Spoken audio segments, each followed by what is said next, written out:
and gentlemen, the 3 knockdown rule on Triller is in effect. I'm Steve Kim, joined by my regular co-host, Mr. Mario Lopez. But Mario, we have a very special in-studio guest. I'm disappointed already. You disappointed me 2 seconds into 2022, not coming out with a moniker. I thought it was going to be Baby New Year, something like that. But the man who I was hoping had a bigger influence on you because he's a total gentleman, Mr. Doug Fischer. Yeah. What is going on? Thank you. Editor of Ring Magazine, which I love. The guy came bearing gifts, which I appreciate. Came with his beautiful family here. I like it, having a nice little audience in here. How are you, Doug? I'm good. It's a new year.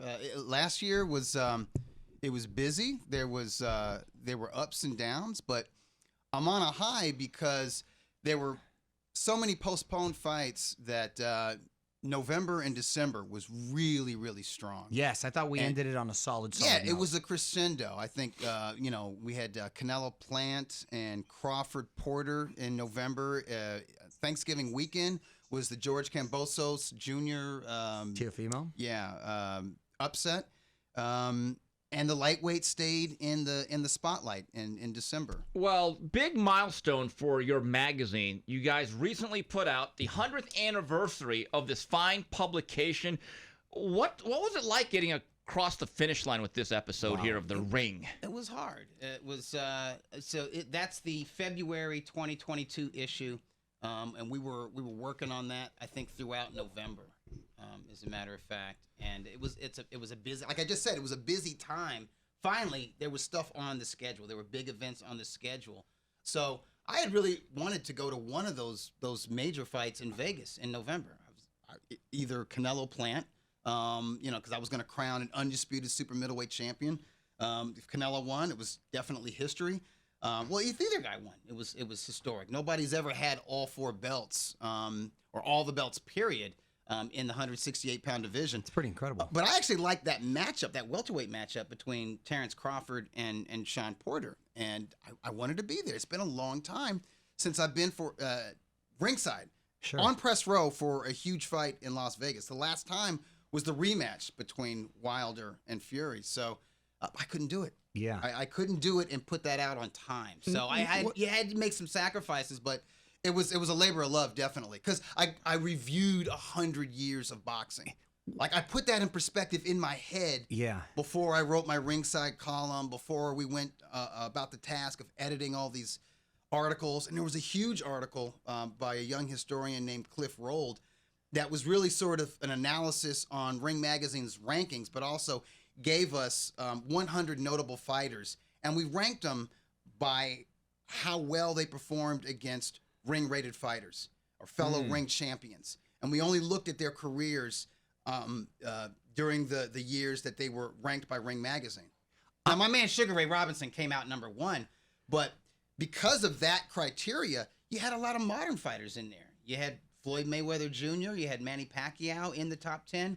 You had some forgotten champions like young Corbett III, you know what I mean? Sure. Sammy Angot. I know we're going to talk about the fights themselves, but just for a second, I love me some Ring Magazine. It's one of the few magazines I actually still do very much read. It's like you're kind of stepping back in time, and aside from it being very well written in the pictures themselves, there's some, I don't know, there's a certain nostalgia about it and a throwback feel. It's and I love physical, it's hard copy. I love having Yeah. something tangible in my hands. It's one of the things I do like actually having when I'm traveling and stuff. It is Perfect for flights. Yeah, great for flights. But also, you know what? When you're thinking about, when you collect it, right, and people start talking about so-and-so ducked so-and-so, or so-and-so never fought so-and-so, or how good was so-and-so, you can, like, go back. Like, okay, you're talking about 1997. Okay. And if you have that Ring Magazine, you go to the rankings, and it just gives you a snapshot of the Bible of boxing. Right? The Bible of boxing. You could say, like, you know what? That guy you said he was ducking, he wasn't even ranked. You know what I mean? He wouldn't be ranked until 99 or whatever. Exactly. And the mythical matchups, and then when you did the special on Hagler, and then the one on Chavez, and all, they're great. I was about to ask you this, now we got Tito. The special editions that you put out on certain fighters, how popular were those? Very popular. They sell out. Now listen, we only print 20,000, 20 to 25,000 of those, but they go. They sell. People are in it. You call it nostalgia, call it curiosity. If you're a newer fan, like, what's the big deal about Felix Trinidad? And I'm on Twitter, and why does everyone go? does some people still have Tito mania? What's the big deal? So I think the magazine should be educational, should be informative, but it should be fun. It should be kind of like stories where you just enjoy reading them. How much are you lobbied by managers and fighters to make the cover? Because it's still All an the time. honor to be on that course. front page. All the time. And it's dicey because, if you say, well, so-and-so isn't ready yet, people in boxing are sensitive. They get upset. And I'll give you an example. There was I won't name him, but there was somebody who was involved with the careers of Errol Spence and Yordenis Ugas, and he was asking me, hey, if they fought each other, this is last year, if they fought each other, would the Ring Magazine Championship be on the line? And I said, it's possible, because at the time, Errol Spence was number 1 and Ugas was number 3. But between that phone call and the end of the year, Terrence Crawford took the number 1 spot with that knockout victory over Sean Sean Porter.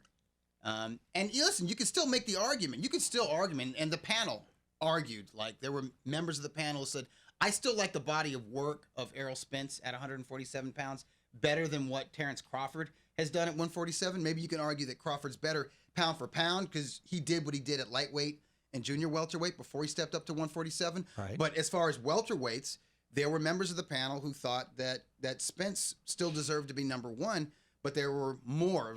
A slight majority thought that, no, Spence hasn't been active enough. We know it's not his fault. He's recovering from an accident sure. and all that. That kind of hampered his momentum. But they trust their eyes. They liked what they saw from Terrence Crawford against a legitimate welterweight standout and former champion in Sean Porter. And a lot of those same panelists thought that Porter gave Errol Spence all he could handle. I actually thought. Yeah, look, Porter I'm just glad. outpointed him narrowly. Doug, I'm just glad for your sake that neither of these guys are with Golden Boy, because then you know what you would have Yeah, heard, they would the say, bias, but the you influence. still get it. I still get people on Twitter saying, why isn't Spence Ugas, why isn't the Ring Magazine on the title? Aren't they worthy? And I say, yes, these guys are worthy, but we have our rules, and it's supposed to be number 1 versus number 2. Which right now that's Terrence Crawford and Errol Spence. What we're getting is number 2 versus number 3, and we just can't do that. Sure. But folks say, "Oh, you're anti-PBC." You got people saying hey, you're racist, which I don't even get. What? Yeah. You got to respect the rules. We're just Rules are rules. Yeah, exactly. Respect the All right, rules. before we get into the review of the 2021 Ring Magazine Awards, Doug, clear it up. How was this selected? It's not just your decision, right? No, listen. If it was my decision solely, we'd have a different fight of the year. Agreed. You know, we would. Who would your fight of the year be? It would be the rematch between Chocolatito Gonzalez and Juan Francisco Estrada. Yeah. I was there. I was ringside for that. I mean, It'd be my vote. and I went into that event with a heavy heart. Like hours before that fight, it was announced that Marvin Hagler had passed away. I mean, it was a downer. I just poignant moment. Yeah, but during the course of that fight, I'm just reminded of what makes boxing great. Mm-hmm. And I thought those two super flyweights really put on their own tribute to Marvelous Marvin Hagler, because they had the sweet science down. They had the finer points of boxing. They are supreme technicians, but they were there to fight. Mm-hmm. And matter of fact, the round of the year would be different too. I think round round 12 was the best round of boxing I saw all year. Yeah. But And for it to be that round didn't 12, win the award wow. because it's a group process. Sure. With the year-end awards. So it's a committee deal. Yeah, it's mainly the editors. And what we'll do is, if there's somebody on the ratings panel or a frequent contributor who has a specialty, like if there's somebody like Gareth Davies, where we know he's at every big event in England, in the U.S., anywhere in the world, he's just there. He has the means to be there, and he's usually there for all the biggest boxing events. We'll ask, we'll say, Gareth, give us your top 5. What were the best or the biggest, the grandest boxing events of 2021? And he'll do that. There's a guy named Anson Wainwright, who just he's just a boxing geek. He's just crazy. He follows, like, he knows, prospects. That's his specialty. Prospects, exactly. He does the new faces. Yeah. It's So like a every farm month, system. so we say, hey, give me a list of prospects, and he gave us like 20. You know what I mean? And we narrow it down from there, and we work it out with them. So let's get into this. The 2021 Ring Magazine Fighter of the Year. I think it was a clear-cut decision here, Mario. It was one Canelo Alvarez. Easy, right? Listen, again, and not being biased. Go ahead, be biased. It's our show. Look, I've always said, Doug, too, the thing I love about Canelo is that he is a champion's champion. He's made a ton of dough. He's achieved a lot of success, notoriety, attention, and the guy just continues to work hard and improve his craft. Yeah, he's dedicated to the sport. How can you not respect someone like that? And he's incredibly active, takes on big challenges, wants to make history. Every young fighter should look at him and want to emulate that guy, because as opposed to just resting on his laurels or putting on his business hat and just say, I'm only going to fight once a year, maybe twice a year. Right. This guy's a bit of a throwback. When he has that boxing, no light, he's all about that. So I'm a huge fan, not just of him as an athlete, but as a person and the way he approaches the sport, the respect and love he has for it. And I just think his back should be hurting for carrying it, to be quite honest. He's not only, I think, the pound for pound best fighter, but also the biggest star. And there's just something to be said, as young as he is and the level and caliber of opponent that he's faced, and as hard as he continues to work, it's incredibly inspirational. Doug, did your committee factor in, or how much of a factor was it, that while Usyk may have had the best singular victory, I was about to bring up only Alexander fought Usyk. once, Yes. but this other guy fought 3 times. Well, there were 2 factors. Usyk was a strong candidate because he won 3 major heavyweight titles, and he was the underdog. Absolutely. He was a 3-1 underdog. On the A lot heels folks- of cleaning up the division At cruiserweight. at cruiserweight. right. I love me some Usyk. But he hadn't looked like a world beater in his 2 subsequent heavyweight bouts after he left the cruiserweight division.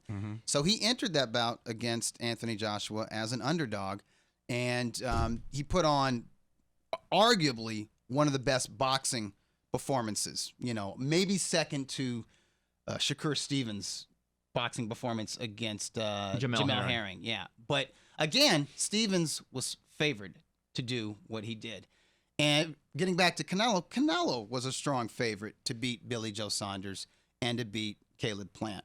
But the fact that he beat both of them in the same year, and also was able to fit in a 3rd bout against Anvi Yildirim. Admi Yildirim. And he did what... and knocked them all out, by the way. Yeah, he scored stoppages. There's the accomplishments that I think is a factor that I thought weighed in favor of Canelo.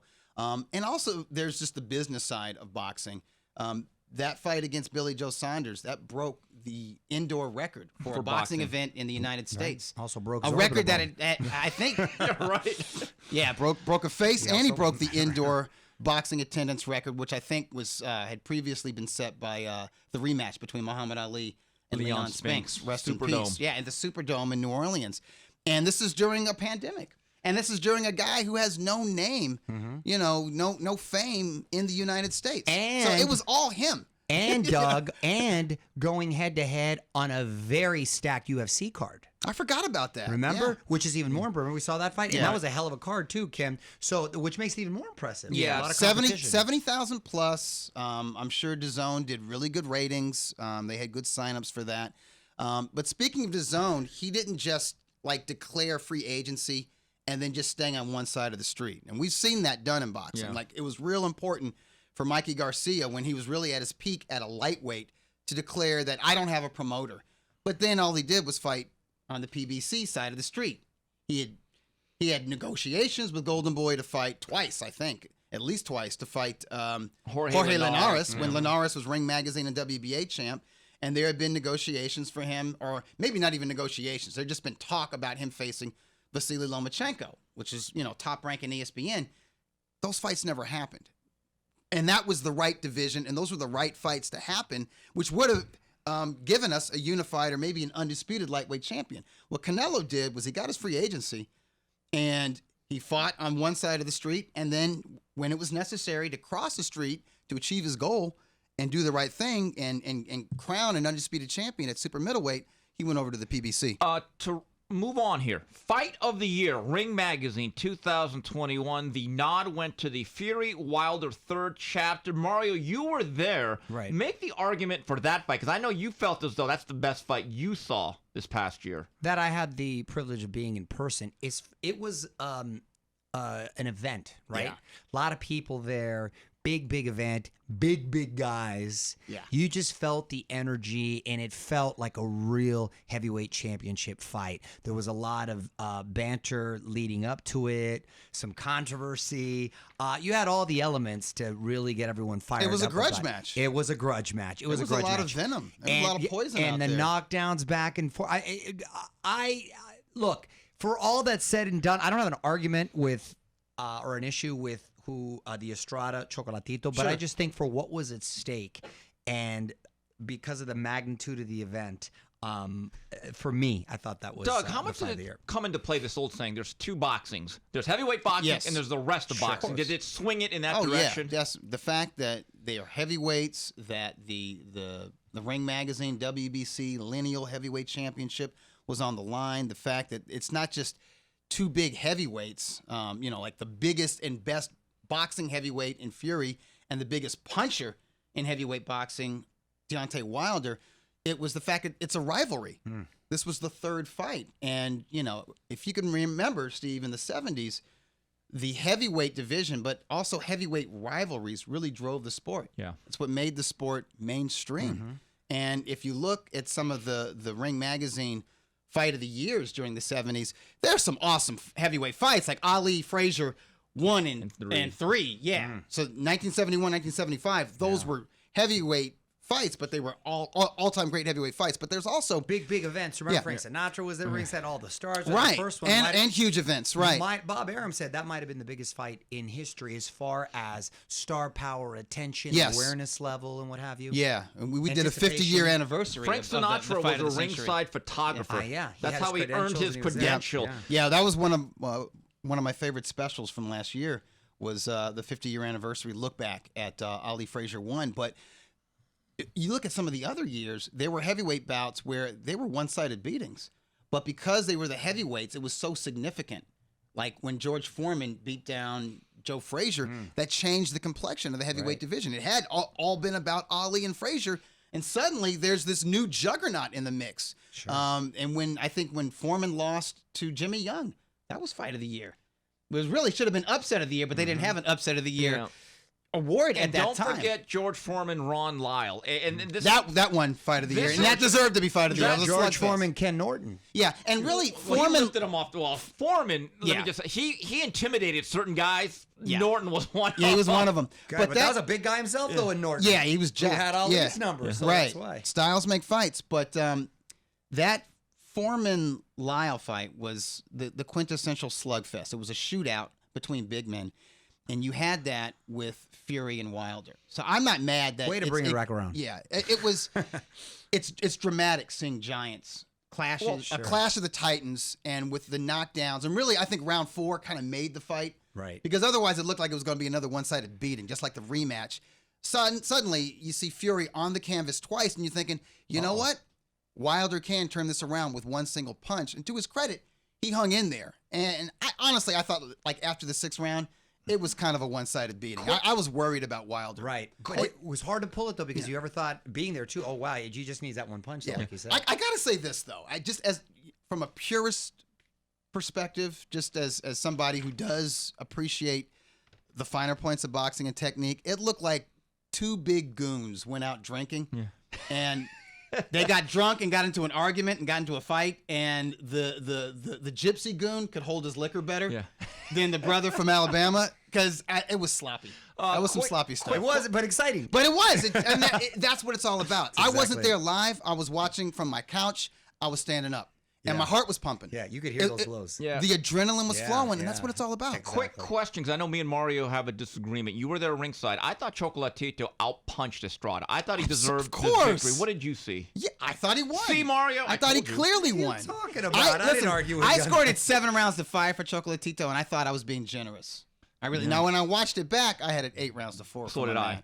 But listen, both guys are great fighters. Great Both guys, fighters. both Both guys guys solid are fighters. future Hall of Famers, in my opinion. Moving on, 2021 Ring Magazine Upset of the Year, George Kambosos defeating Teofimo Lopez. What?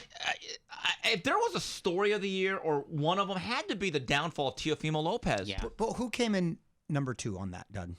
for Curious. upset For of the upset of the year. year. Sandor Martin Sandor Martin against over Mikey Garcia. Wow. Yeah. Yeah. But I think the magnitude, because remember, a lot Sure. of the belts were at stake Sure. as Yeah. it related to Teofimo. Yes. Right. Was there Yeah, I mean, Teofimo Lopez had been co-fighter of the year along with Tyson Fury for 2021. Exactly. He had knocked over a future Hall of Famer, an all-time great amateur, and a top 2 or 3 pound-for-pound player in Vasily Lomachenko. He had incredible momentum and just spent it all during what the I year thought of, Mario? 2021. Mario, I thought of this about 3 weeks ago because it was right around that time. Doug said, Steve, call Teofimo. I need you to do the cover story because Teofimo is our co-fighter of the year with Tyson For Fury. 2020. You're I right. messed up. I said 2021. Yeah. 2020, he was And he was co-fighter of the actually year. in Arkansas building his new home, which he never lived in. It's amazing how this life comes at you fast, as they say, right? It really does. No, here's the story of that fight. And I don't want to downplay Kambosos because I thought he was a legitimate contender. You knew he was not going to be intimidated. You knew it was going to be a fight. I was so impressed Yeah. that he came in not intimidated Right. and bringing the fight. But I believed him. Like, he talked the talk He going looked into the prepared, fight. You yeah. kind of knew he was going to walk the walk. Kind of reminded me of our old friend Michael Katsidis. Yeah. When you Yeah. mix Australian with Greek, Yeah, that's a you good get a one. warrior. Spartan. You got a Spartan. You got a that's Spartan. a good Yeah. callback right there. I remember Katsitas too. Yeah, and no that- quitting them dudes. No quit. They ain't And scared. with all that said, and that upset, that was still a close fight. Oh, I think it was a fight of the year candidate. Yeah, I thought it still- looked like a throwback fight, like a fight from the 50s with all the blood. Martin and- beat Garcia by a bigger margin, correct? Yes, but it was kind of a methodical boxing match. Yeah. Didn't have any drama. Correct. Really. I was just curious what the odds were for both of those, but yeah, that's a good I one. think the and odds two. were bigger for Martin over Garcia. but the I think it stakes was were higher 13 with to 1 Teofimo. with, Yeah. with Kambosos. But to me, the story of that fight was Team Lopez just losing sight of what boxing is about, taking your eyes off the prize. Like Kambosos, his eyes was on the prize. It was very simple. All those belts. He just wanted his shot at the championship. And with Lopez, there was all this dissent with Top Rank. So you had that drama of them going with Triller, with the kind of forcing a purse Looking bid. too far Over ahead. money, right? They could have had It's that fight. always over money. It could have happened like in the spring, right? Correct. Of But then remember, he got at the COVID. end of the year. Right. No, but even before that, they could have just done that fight Right. as a top-ranked fight on ESPN. Correct. In But March or February. right. Correct. Early, which is how you should do it. A Correct. mandatory. But can you blame just him, like Doug, get it that- out of the way like Canelo did. but Let me when- get this WBC mandatory out of the I way. agree, but then when you get this obscene amount of money for him thrown at you, But it's a gamble. They should have Well, that's known the that they thing. were taking a gamble because, okay, yeah, Eddie Hearn could have won it and it could have gone on DAZN, but you had this new player in Triller winning it, and it was great. It was a great story, and you felt happy for both fighters. Sure. Because they were both making career-high paydays, but Triller, At what great cost? at doing events, doing like the verses, doing the like Tyson versus Roy Jones Jr. That was an incredible Well, event. Mario- very successful pay-per-view, but they were still new at just like basic boxing. Mario- but keep in mind, they were still willing to put the show on, even Oh, though yeah. they were going to technically lose No, money. They were How snake bitten. A lot of bad luck. A Man. lot It of wasn't bad their fault. luck. I'm not putting Exactly. blame on That's Triller. what I'm saying, yeah. It was just like Sure. There's a lesson here. Yeah. Everything comes at a cost, even Yeah. big paydays.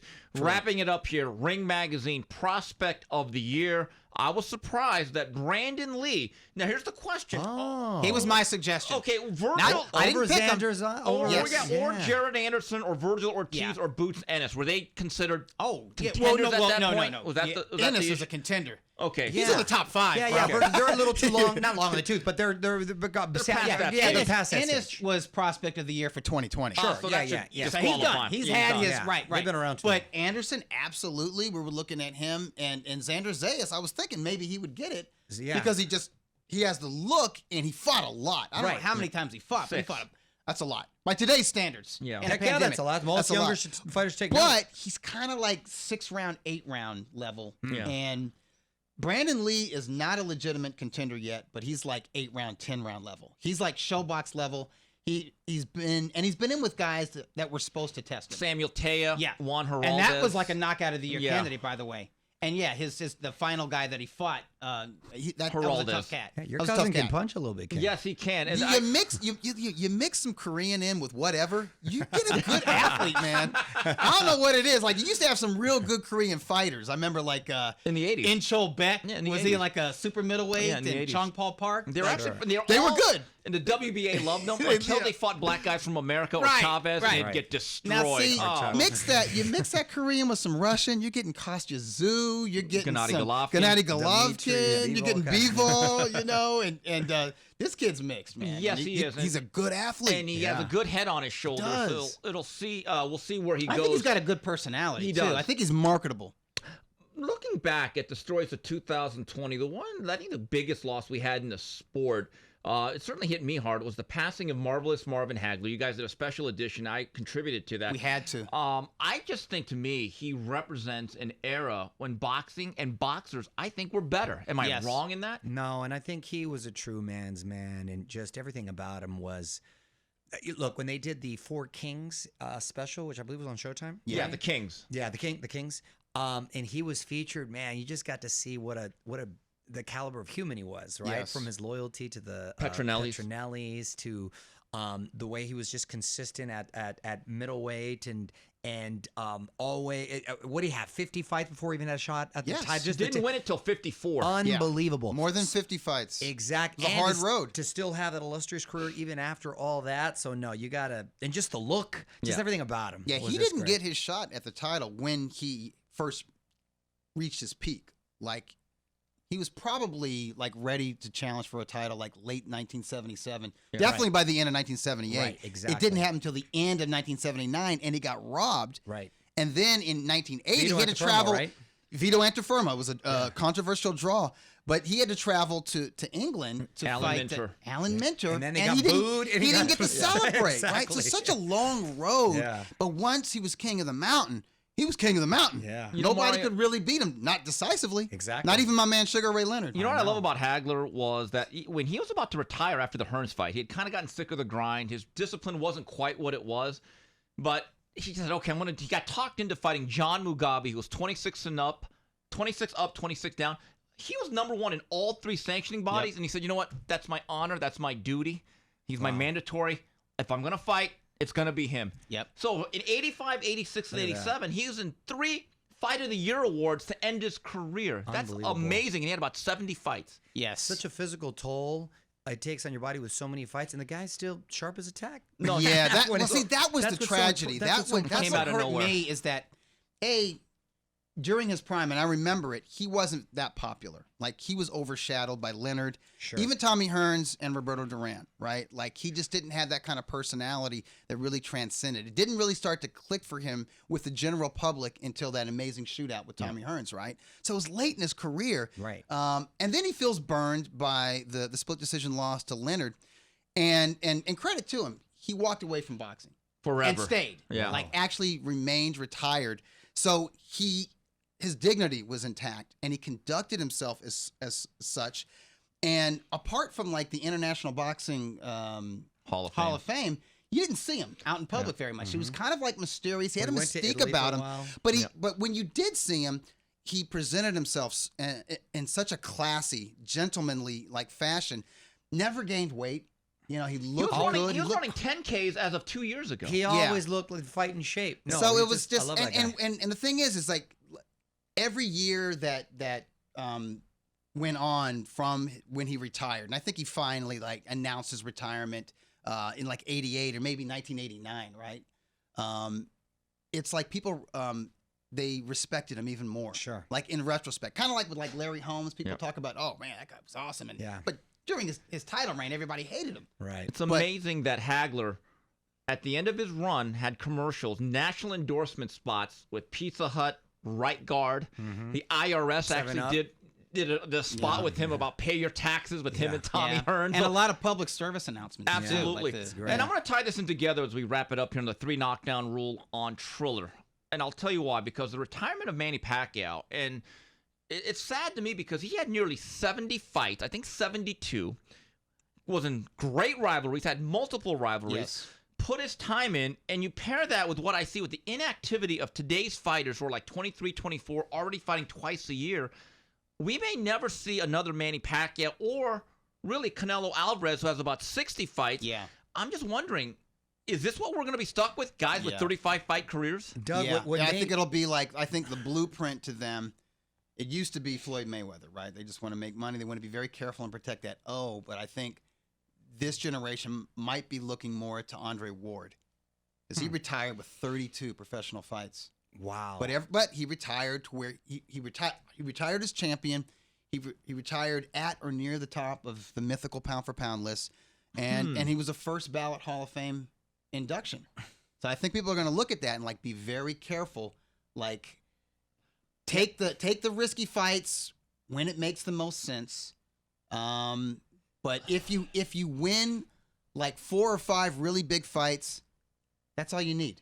See, And then the rest, just kind of be careful. yeah, but the risky fights are the ones you're going to get the strongest benefits. Andre Right. Ward, I feel underwhelmed by him in his career, as great as he is. Yeah, he didn't get a check mark by me his first time on the Interesting, ballot. interesting. Yeah, Yeah. I had guys like Miguel Cotto and James Toney in before him. Oh, yeah, I love those guys. And I don't know if it's me, but he comes across and he sees all the roses that Canelo and these guys get a little salty sometimes. Oh, there's some jealousy, man. right? For real. And it's like, hey, you've got one to blame by yourself. Yeah, he was very careful. But I think And his I like his remember the career lawsuits with Goosen and- right, and that took years off his career. But when you look at it, it's like he's got a great top 5. Like there's Sergey Kovalev, there's Mikkel Kessler, there's Chad Dawson.